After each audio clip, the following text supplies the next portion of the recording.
We're gonna also skip ahead a few more years, and then we basically I broke my leg in year 3.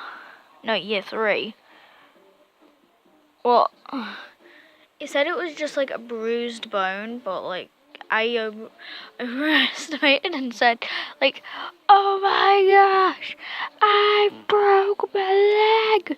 Like, I didn't literally scream out, but like I was like so sure I broke my leg. So that cast was very unpleasant. No one could sign it. No names on the cast. It was just, but the one thing is that it was pink because I got to choose my colour. Yay! I didn't need crutches because I thought my leg was broken. Instead, I needed a freaking wheelchair. I needed a wheelchair for this bruised leg. And my parents had to push me around, and I could just relax. It was actually that leg, but it hurt like heck. One day, I was inside to go. I was just coming downstairs until I held on to like a doorway, and then guess what I did? I walked on my leg. I got used to walking on my bruised leg, so but I only did that a few days before we had to go back to the A&E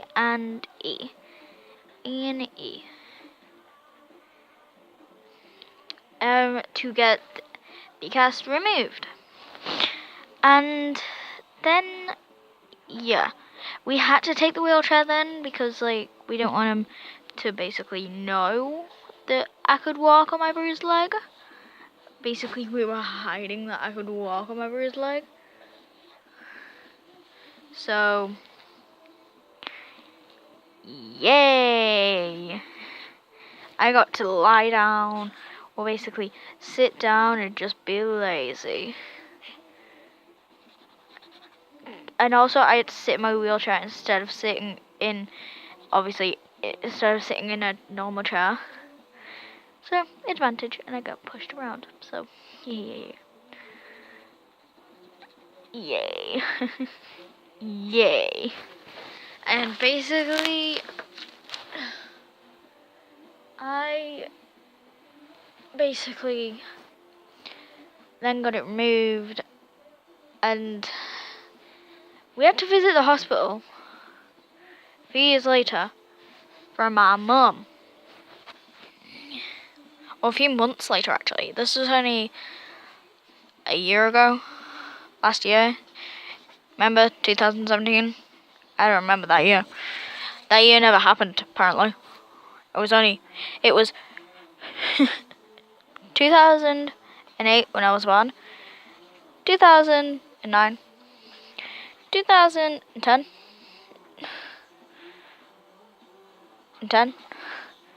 2011. 2012. 2013. 2014. 2015. 2016.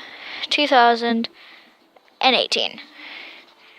There was no 2017 for me. Because 2017 was actually the worst year of my life. Well, actually, 2018 has been the worst year of my life.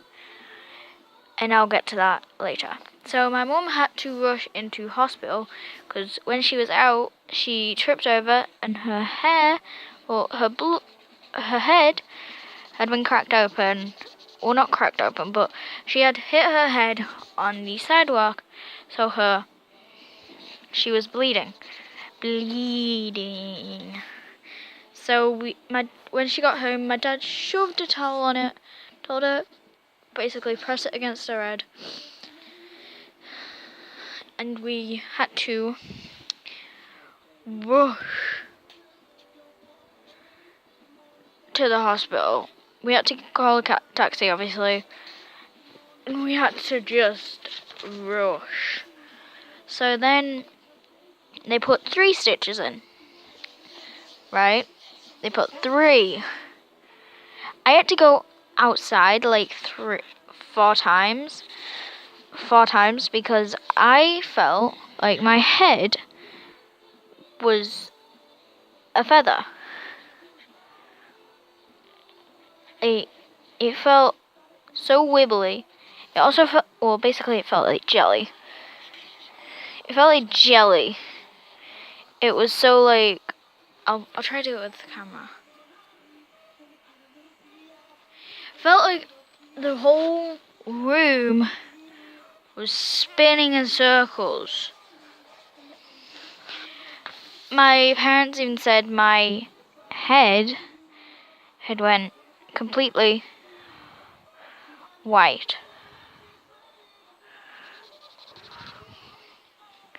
Okay, so we went outside with my dad 3-4 times, and my mum got, as I said, 3 stitches. But to this day, my dad said that they only took out 2. But then, and my mum always feels dizzy, like the room's spinning. But then people keep saying the stitches like evaporate or something. Like imagine that's there, and then suddenly it's just evaporated, so it's not there anymore. That looks more like a tree. Basically, it's not there anymore. So yeah, and to this, well, yeah, and let me tell you why 2018 has been the worst year of my entire life. Right. So first of all, you know that I moved into year 6.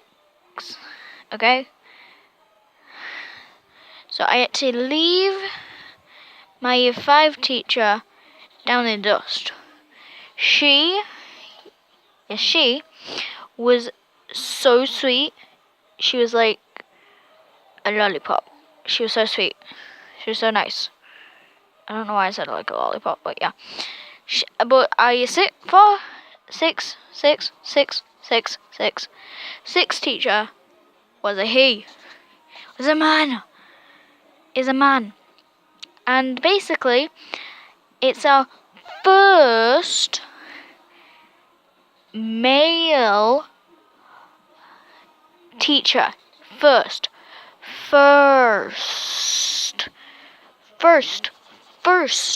male teacher. And I was so scared, but he was like the sweetest. He's actually one of the nicest ones. And also he has the nicest girl teacher assistant. She has curly hair. She's so sweet. She's so sweet. And also, second thing is that, as you know, my mum and dad, they used to be a very happy couple until this. My mum and dad kept arguing. So, she's not punk, she's just Saha. So, they made a decision to just part. And obviously, at 10 years old, coming into 11, that's not the prettiest sight to see. And the worst thing is that my dad called me when I was at my friend's house when this all happened and said that it was only going to be about 2 weeks. And I started to tear up, but he said not to cry, so I didn't. When my mum came home, I said, "Where's Dad? Well, is Dad at home?" And she said, "No." She didn't shout it, she just said, "No." And I said, "Where is he? Where is Dad?" And when we got home, well, she told me when we were walking back, and I understood. I said, "I think it's for the better," but as soon as we got home, reality started to kick in. Reality started to kick in. When I saw he wasn't there, I started crying and crying and crying. I would not come out of my room until tea time, and even then I was still just bawling with tears.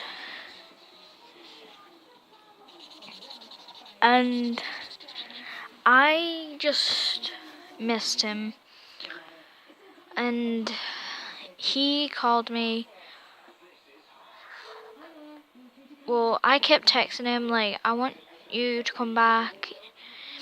And any child that has been through this will know the feeling of them just saying, I can't, it's for the better." And then I just kept bawling from that point on. I just wanted to just drown in. I felt like I was just gonna drown myself in my own puddle of tears. It was that bad. My pillow was all soaking with water. My teddy was soaking, which is actually the one my dad gave me. Same with my other one, which is a Paw Patrol one. Sky in a power suit. It looks like a mouse, but I don't care. They were literally soaking. So I basically